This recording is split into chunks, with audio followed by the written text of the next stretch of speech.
This is the story of Escape from the Gremlins. You can read along with me in your book. You will know it is time to turn the page when you hear the chimes ring like this.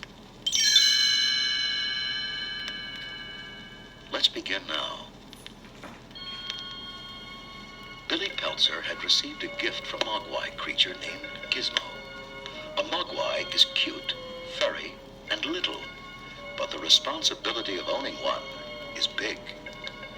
Billy had broken one of the mogwai rules when he spilled water on Gizmo, which created 5 new mogwai. These new creatures, led by Stripe, were sneaky and mischievous. They tricked Billy into breaking another rule, feeding them after midnight.